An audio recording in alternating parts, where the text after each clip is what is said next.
日本史鎌倉殿の13人総集編後編。2022年 NHK 大河ドラマ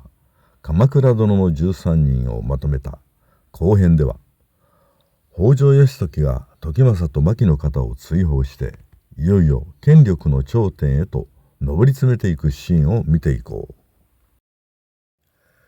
源頼朝が逝去すると、まだ18歳の源頼家が鎌倉幕府第2代将軍に就任する。頼家は独断的な政治を行ったために、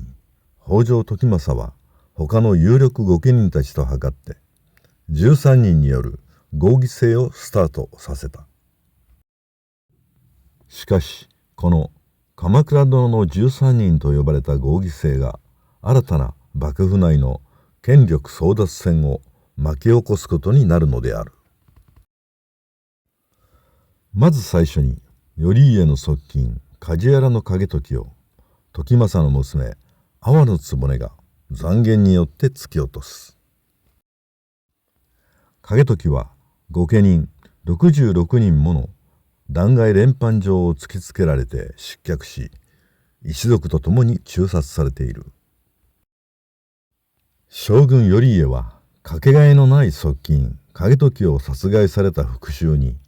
阿波局の夫全成を殺害した。すると時政は頼家の跡継ぎである一幡の母若狭局の実家比企を追い落としにかかった。北条時政は頼家が病に伏せると法事にこと寄せて比企能員を自邸に招いて新田忠常に殺害させている。時政はさらに比企の館を攻め、一幡もろとも比企一族を滅亡させている。周到な時政は口封じに新田忠常も殺害することを忘れなかった。さらに時政は回復した頼家を出家させて伊豆に幽閉して実朝を第三代将軍に就任させている。翌年に時政は北条義時と謀って頼家を暗殺したが、表向きには病死と発表した。こうして時政はまだ幼い実朝の後見人として幕府の実権を握った。勢力拡大を狙う時政は武蔵に勢力を持つ無実の畠山重忠に謀反の罪を着せ、義時に無理やりに誅殺させている。この畠山重忠誅殺事件によって時政は義時はじめ多数の御家人たちの信頼を失った。さらに牧の方にそそのかされた時政は実朝を拝して娘婿の平賀朝雅を将軍に、牧の方との間に生まれた北条政則を執権にしようと画策する。父親の時政を見限った北条義時は政子や三浦義村と協力して時政と牧の方をついに鎌倉から追放した。源頼朝に長く仕えた義時は頼朝から受け継いだ御家人ファーストの政治を実践、関東の武士たちから信頼を勝ち得ていく。一方で義時は将来的に北条氏を脅かす恐れのある侍所別当の和田義盛を謀反を起こすように挑発する。そして義盛が挙兵すると三浦義村と謀って和田合戦で和田一族を滅亡させている。跡継ぎができない将軍実朝は後鳥羽上皇に接近して上皇の皇子を次期将軍に加工させるという内諾を得ることに成功する。ところが頼家の意地で鶴岡八幡宮別当の公暁は自分が将軍になる目を摘まれたことに憤慨して実朝を暗殺する。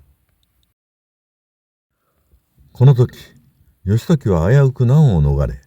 代わりに源仲章が殺害された。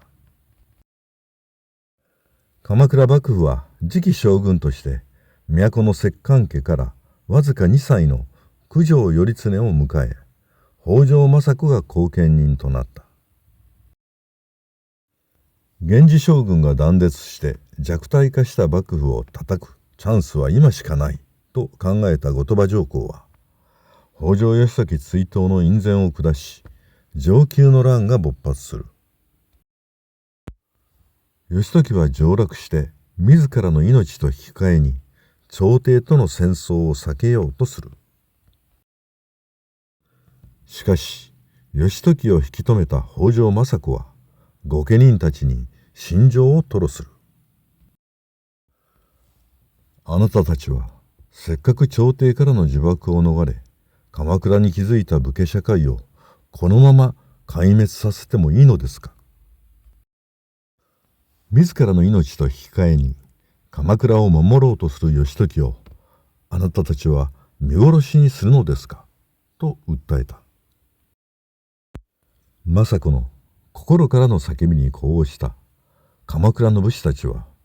北条泰時を先頭に数万の大軍となって都に攻め上り、たった1ヶ月で朝廷軍に勝利する。後鳥羽上皇を沖ノ島へ配流して天皇の任命権まで手に入れた北条義時は、かねてからの念願であった日本の最高権力者に君臨する。ところが義時の正室伊賀の方は、自分の子である北条政村ではなく泰時を後継者に選んだ義時を憎んだ。これを知った三浦義村はいつかは北条氏に三浦氏が取って代わろうと機会を狙っていたため、そっと伊賀の方に毒薬を手渡した。徐々に体調を崩していく義時を政子が見舞いに訪れた。ところが義時は会話の途中、頼家が病死ではなく時政と自分が殺害したと口を滑らせてしまう。頼家は病死だと信じていた政子は、父と弟に我が子を殺されたことを知り衝撃を受ける。急に苦しみ出した義時が薬を取ってくれるように政子に頼んだが、政子はその薬をすべて捨ててしまった。そのため北条義時は苦しみながら